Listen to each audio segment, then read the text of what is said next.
Hello and welcome back to another video. The wait is over. दो टीमें जो qualify करी हैं क्वालिफायर 2 के लिए वो फाइनली हो चुकी हैं कंफर्म। पटना पायरेट्स अब सीजन में आगे नहीं बढ़ेंगे, उनका सीजन हुआ खत्म। बट एक काफ़ी मैं कहूँगा एक्साइटिंग, एक एंटरटेनिंग सीज़न उनकी तरफ से रहा। जिस तरीके से आज से 2 हफ्ते पहले पटना की सिचुएशन थी टेबल में, उन्हें देखकर मुझे लग नहीं रहा था कोई कहेगा कि क्वालीफाई भी करेंगे प्लेऑफ्स के लिए। बट क्वालीफाई भी किए, एलिमिनेटर्स भी खेले, बहुत अच्छी-अच्छी टीमों को बाहर भी करते रहे। अनफॉर्च्यूनेट रहा कि अब अपने सीज़न को आगे कंटिन्यू नहीं करेंगे, यहीं तक उनका था सफ़र। बट तेलुगु टाइटंस, जहाँ पर एक टीम बाहर हुई, दूसरी टीम जाएगी क्वालीफायर 2 में, खेलेगी वहाँ पर क्वालीफायर 2 पुनेरी पल्टन के साथ। क्योंकि हमें दोनों टीमें मिल चुकी हैं जो क्वालीफायर 2 खेलेगी, पुनेरी पल्टन और तेलुगु टाइटन। दोनों टीमें बेस्ट टीम्स हैं, काफ़ी अच्छा खेल रही हैं। बट मैं एक क्वेश्चन पूछना चाहता हूँ कि आप लोगों को क्या लगता है कि कौन-सी टीम को ज़्यादा एज है इस गेम में जाते हुए, या कौन-सी टीम लगता है कि बेटर कर सकती है? कमेंट्स में ज़रूर बताइएगा। मैंने एक अपने अपने प्रीव्यू भी किया है इस वीडियो में उस गेम के बारे में, तो उसको ज़रूर देखिएगा एंड में, और फिर कमेंट करके ज़रूर बताइए कि आपको क्या लगता है। वो गेम में क्या एक्सपेक्टेशन होंगी, उस पे बाद में बात करेंगे। अभी इस गेम को अच्छे से ब्रेक डाउन करेंगे, समझेंगे कहाँ कमी रही, कहाँ गलतियाँ हुई, कहाँ चीज़ें अच्छी गई टीमों के लिए। सभी चीज़ों के ऊपर डिटेल में बात करेंगे। आपको क्या करना है, नए हैं तो चैनल को करिए सब्सक्राइब, वीडियो को करिए लाइक, और फिर हम शुरू करते हैं। इस गेम को अगर मैं डिवाइड करूँ तो मुझे लगता है इस गेम के 2 फेसेस हैं। आप देखिए फर्स्ट हाफ का जो फेस है वो मुझे लगता है एक रेडिंग डोमिनेट फेस मैं कहूँगा, जहाँ पर मुझे ऐसा लग रहा था कि 2 ही खिलाड़ी खेल रहे हैं। एक तरफ से भरत खेल रहे हैं, एक तरफ से अयान खेल रहे हैं, और डिफेंडर्स क्या कर रहे हैं, और डिफेंडर्स हैं भी एग्ज़िस्ट करते हैं मैट के ऊपर, नहीं दिख रहा था। बट उसी चीज़ को आप सेकंड हाफ में अगर देखेंगे तो सडनली सब कुछ बदला, जहाँ पर एक टीम ने अपने एक्सपीरियंस को यूज़ किया, इस क्वालिटी को मैट पर दिखाया कि क्यों वो इतने ईज़िली वहाँ तक आए हैं और वो आगे जाने के लिए क्यों डिज़र्व करते हैं। वो चीज़ दिखाई तेलुगु टाइटंस में। पटना पायरेट्स जिस चीज़ की कमी उनमें दिख रही थी शुरू से, वो एक्चुअली एक्सपोज़ हुई और वो चीज़ सामने आई कि क्या उनमें प्रॉब्लम्स है, वो देखने को मिला। तो वो चीज़ मुझे लगता है इस गेम का डिसाइडिंग फैक्टर बनी, क्योंकि अगर मैं सिर्फ स्पेसिफिक फर्स्ट हाफ की बात करूँ और आप देखें भी, तो फर्स्ट हाफ में दोनों टीमें कट टू कट हैं, कोई भी मार्जिन नहीं है।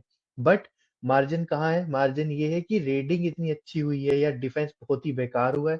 दोनों में से एक चीज़ होती हुई दिखी इस गेम के अंदर, और वही चीज़ फर्स्ट हाफ से जब सेकंड हाफ में गई, तो सडनली सब कुछ चेंज हो गया। वहाँ पर तेलुगु टाइटंस का डिफेंस चला और पटना पायरेट्स का डिफेंस वहाँ पर थोड़ा-सा लैग किया। मुझे लगता है अगर वहाँ टो टू टो मैच करता तो शायद इस गेम में कुछ अच्छे रिजल्ट्स आ सकते थे पटना के लिए, बट अनफॉर्च्यूनेट रहा।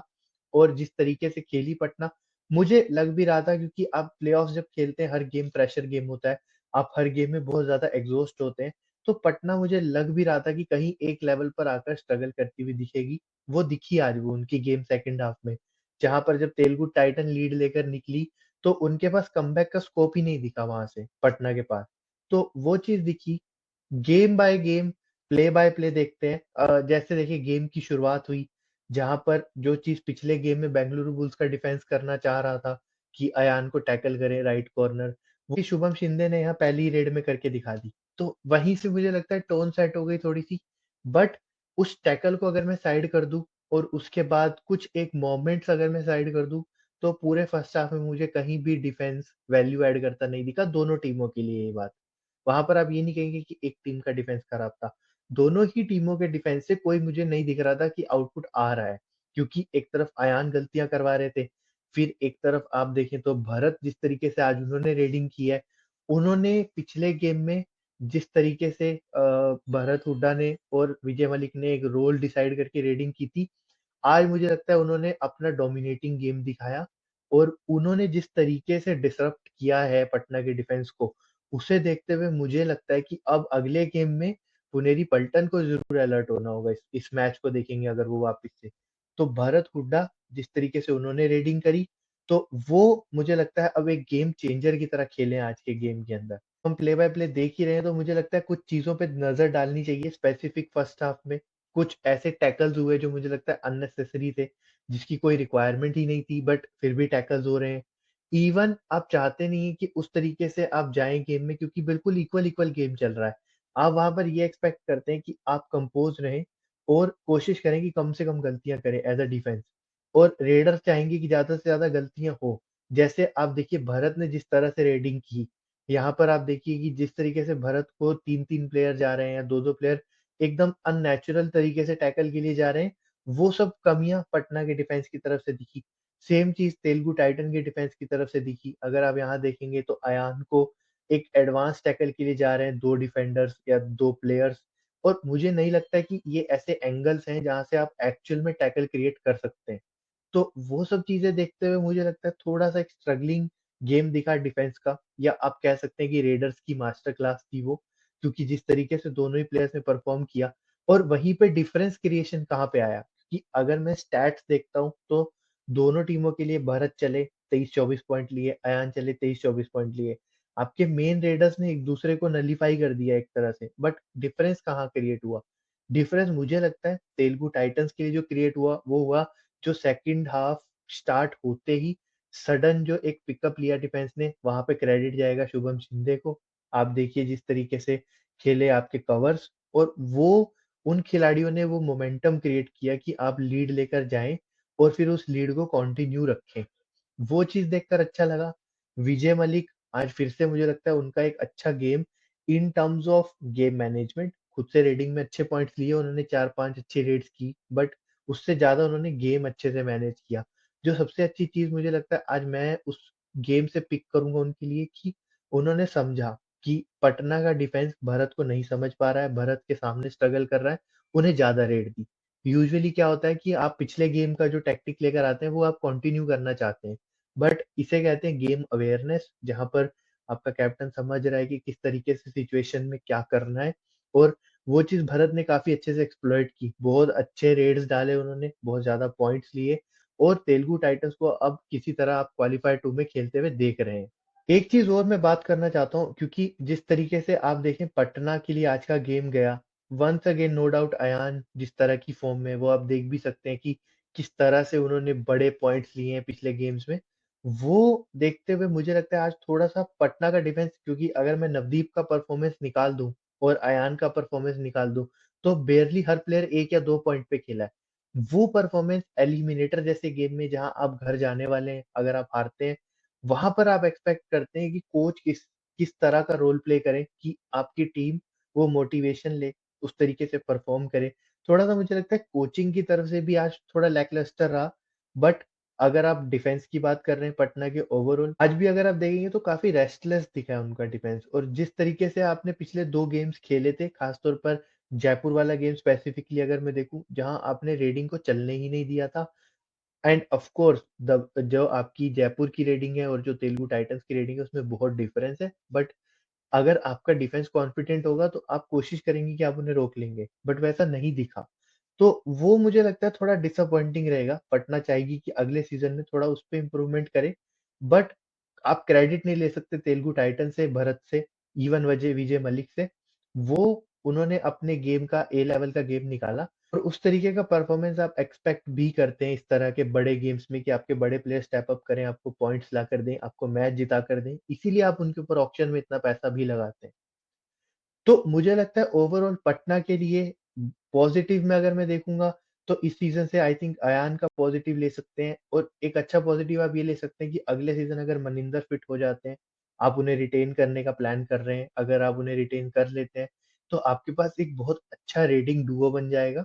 उसके साथ आप अपने यंग रेडर्स को रोटेट कर सकते हैं। अब आपको मुझे लगता है सोली फोकस करना चाहिए डिफेंस के ऊपर अगले सीज़न में जाते हुए, कि डिफेंस अच्छा क्रिएट करें, थोड़ा अपने अपने एक्सपीरियंस को और एनहांस करें, जो टीम के पास प्लेयर्स हैं उनको एक्सपीरियंस प्लेयर लाकर दें थोड़े से, और वो फिर कैसा करते हैं वो देखना होगा। और दूसरी तरफ अगर मैं देखूँ तेलुगु टाइटंस, उनके लिए मुझे लगता है कि एक जो सबसे बड़ा टर्न अराउंड, क्योंकि मैं अगर तेलुगु टाइटंस की हिस्ट्री देखता हूँ उठाकर, तो कोई ऐसी टीम नहीं है जो हर सीज़न प्लेऑफ्स खेल रही है। पिछले सीज़न भी क्लोज़ आए थे प्लेऑफ्स के, बट प्लेऑफ्स में जा नहीं पाए थे।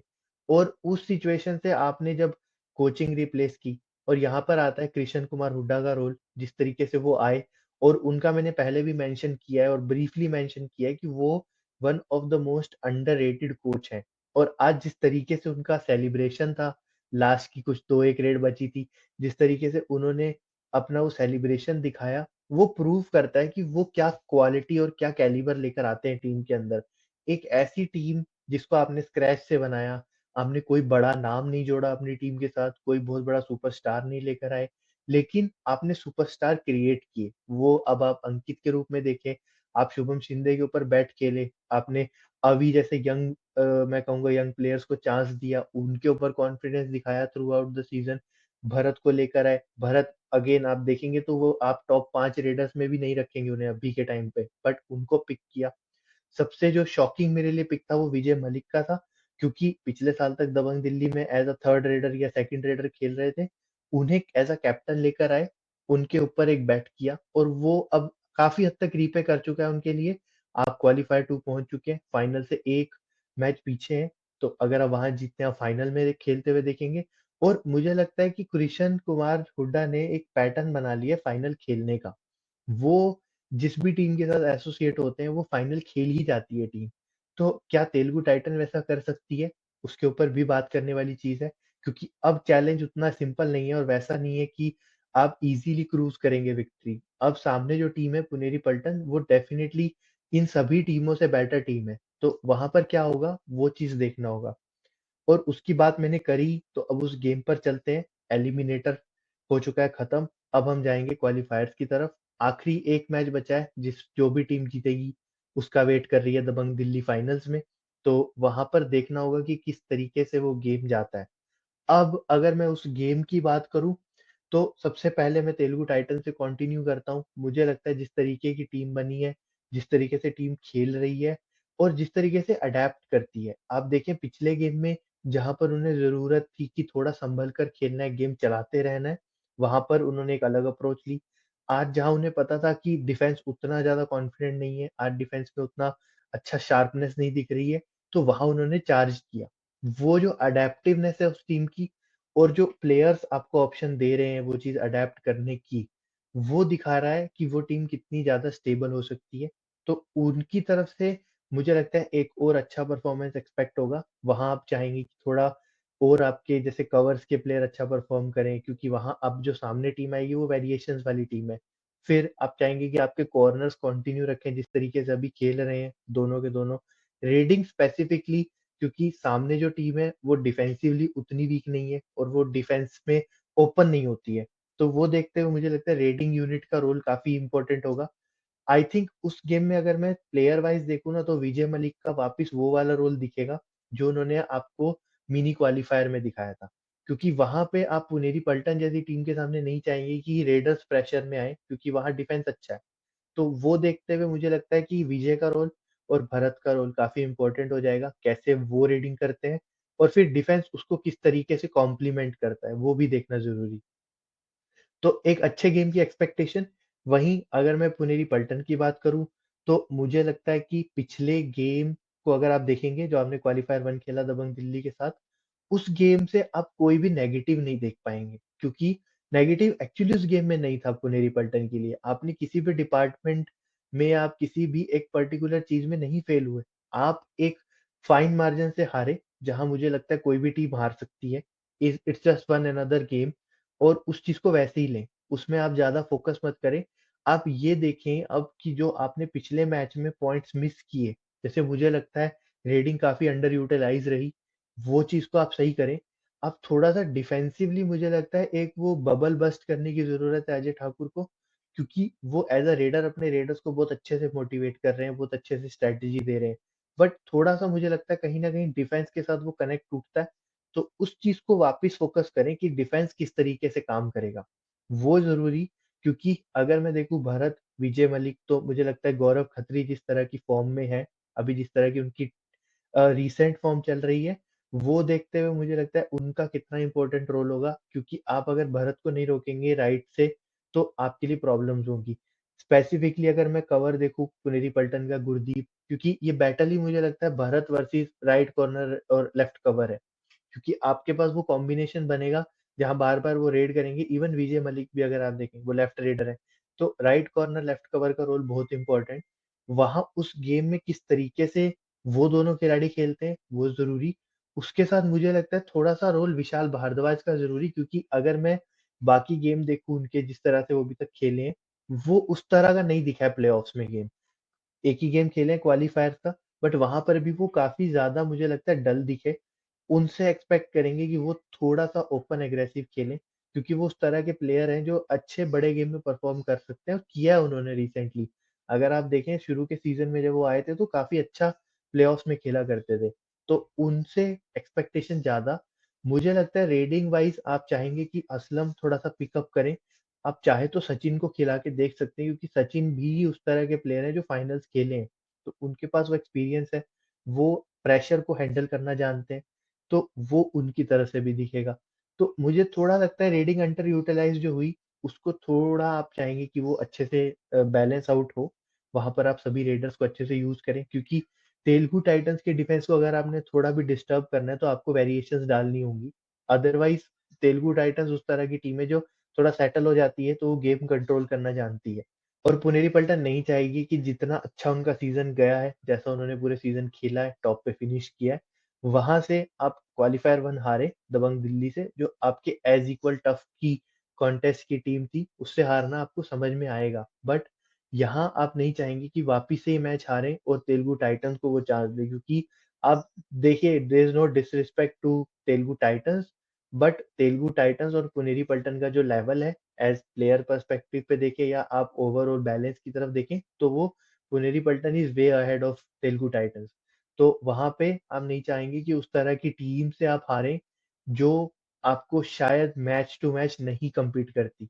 बट हाँ, तेलुगु टाइटंस का ये ज़रूर है कि आपके पास एक कंपोज़ टीम है, एक कॉन्फिडेंट टीम आ रही है और आपके पास एक कोच बहुत अच्छा है, जो जानता है प्लेऑफ्स में कैसे जीतना होता है मैचेस को। तो वो एक एडवांटेज बनेगा, या पुनेरी पल्टन अपने एक्सपीरियंस और अपने जो आपका बैलेंस है उसका एडवांटेज लेगी, वो तो आप मैच के बाद ही देख पाएँगे। प्रिडिक्शन वाइज़ अगर मैं देखूँ, तो मुझे अभी भी लगता है कि पुनेरी पल्टन थोड़ी-सी ज़्यादा कंपोज़, थोड़ी अच्छी बैलेंस टीम है compare to Telugu Titans. But on any given day कोई भी टीम किसी को हरा सकती है। तो इस गेम में मैं कहूँगा एज़ अ 50-50 कॉन्टेस्ट, इस गेम में एज नहीं दे सकते।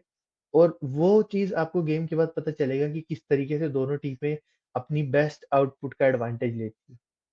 तो ये था मेरा रिव्यू और मेरा प्रीव्यू। आप लोगों को क्या लगता है कि कौन-सी टीम किस तरीके से कर सकती है?